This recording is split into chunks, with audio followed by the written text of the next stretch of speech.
दोस्तों हम लोग जानते हैं कि ब्रिटेन हम लोगों को गुलाम बनाया। अब सवाल ये है कि आखिर क्या वजह थी एक दूर टापू देश से ब्रिटेन आए और विदेशी हम लोगों को गुलाम बनाया और सालों बाद हमें उनसे आज़ादी मिली। इनका जवाब ये है कि भारत के उन समय काफ़ी ज़्यादा एक रिच स्टेट बंगाल उनके कंट्रोल में आ जाती है सबसे पहले। अब ये जो इलाका बंगाल था ये काफ़ी उस समय रिच था और इनसे संपत्ति जो अर्निंग होती थी ब्रिटिश ईस्ट इंडिया कंपनी को, वो इनका इस्तेमाल भारत के अन्य राज्यों को जीतने के लिए करते थे।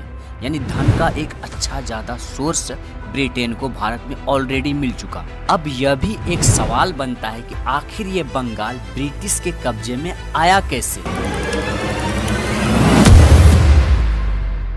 तो देखो, बंगाल मुगल बादशाह के कंट्रोल में एक प्रांत था। यहाँ पर नवाब देखरेख करते थे मुगल बादशाह के फरमान पर कुछ वक्त बाद लेकिन सन 1707 ईस्वी में मुगल बादशाह का एक अंतिम शक्तिशाली शासक औरंगजेब की मृत्यु हो जाती है। यहाँ से मुगल बादशाह की जो भी शक्तियाँ होती है अब वो कमजोर हो जाती है, भारत के अन्य स्टेट को अपने कंट्रोल में नहीं रख पाता। और यही वजह थी कि भारत के अन्य जो स्टेट थे जो उस समय मुगल बादशाह के कंट्रोल में कार्य करते थे वो धीरे धीरे आज़ाद हो जाते थे। उनमें से बंगाल भी एक था।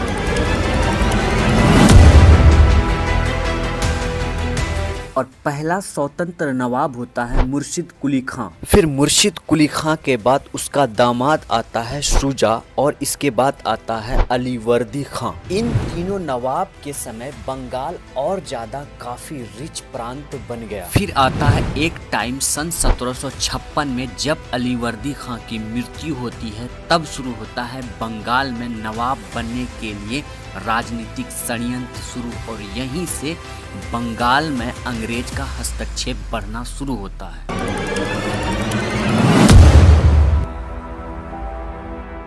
देखो, अलीवर्दी खां का कोई भी पुत्र नहीं होता है जो नवाब बन सके, लेकिन अलीवर्दी खां के 3 पुत्रियां थी और विवाद शुरू होता है कि किसे नवाब बनाया जा सके। अंततः अलीवर्दी खां की छोटी पुत्रियों की बेटा सिराजुद्दौला नवाब बनता है, लेकिन दरबार के लोगों को ये पसंद नहीं थे और यहीं से दरबार में एक संघर्ष शुरू हो जाता है। सिराजुद्दौला को किस तरह से नवाब के पद से हटाया जाए और एक षड्यंत्र रचना भी शुरू हो जाता है। इधर अंग्रेज बंगाल में टैक्स फ्री व्यापार करते थे मुर्शिद कुली के समय से ही, और यह बात सिराजुद्दौला को नागवार गुजरा। उन्होंने अंग्रेजों से भी टैक्स वसूलने का फरमान जारी किया, पर अंग्रेज इन फरमान मानने की बात तो दूर, उल्टा कोलकाता में एक किला का निर्माण करना शुरू कर दिया। ये बात जब सिराजुद्दौला को पता चला तो वो काफी ज्यादा गुस्सा हो गए और उन्होंने अंग्रेज के खिलाफ एक युद्ध छेड़ दिया। कोलकाता से अंग्रेज को खदेड़ दिया गया। अंग्रेज सिराजुद्दौला के डर से फुल्टा द्वीप पर शरण लेने पहुंचा।